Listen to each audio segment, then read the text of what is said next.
Canine versus lion, the Pharaoh's 4,000-year-old secret weapon.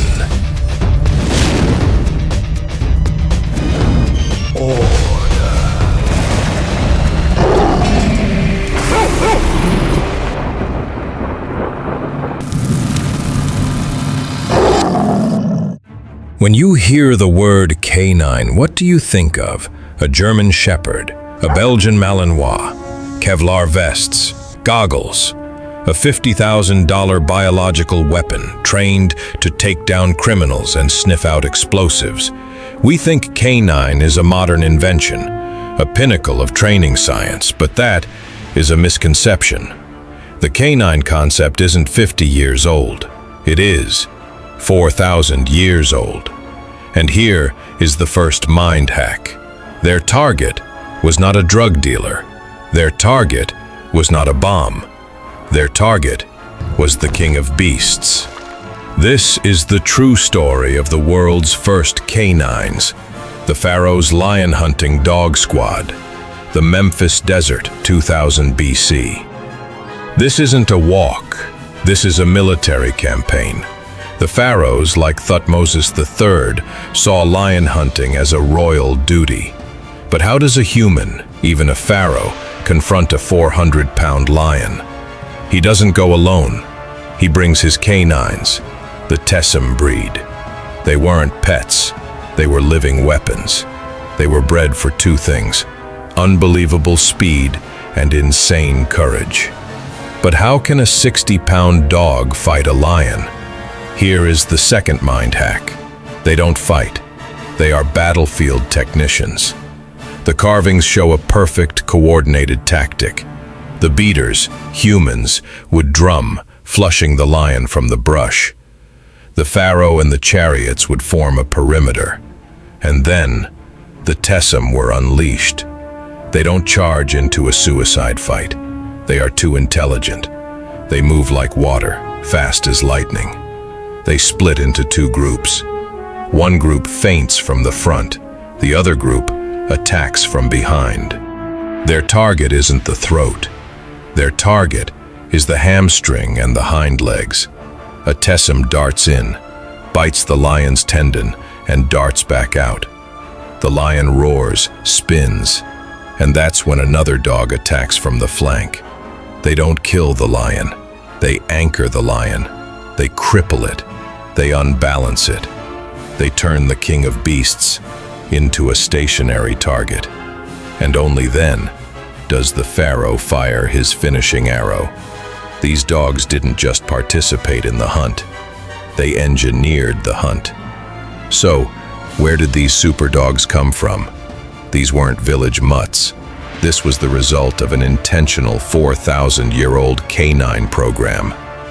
Mind hack number 3. They were bred like royalty. Their bloodlines were managed like royal archives. Pharaohs traded them as the highest-level diplomatic gifts. They weren't just dogs. They were named heroes. We see their names on stela. Akbaru, great. Ankh-F, he lives. Lightning of the two lands. They were trained to exacting military standards.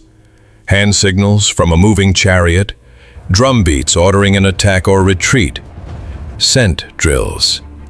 They were a special operations unit bred for the desert. The narrow aerodynamic skull, the deep chest holding enormous lungs. They were biological missiles designed for acceleration. And here is the proof they weren't disposable weapons.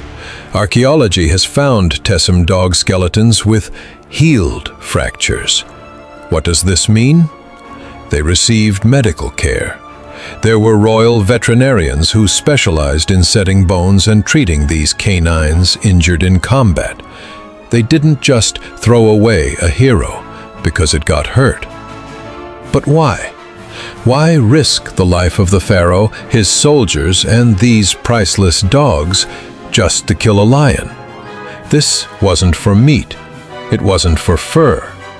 The biggest mind hack is right here. This was not a hunt. This was a cosmic exorcism.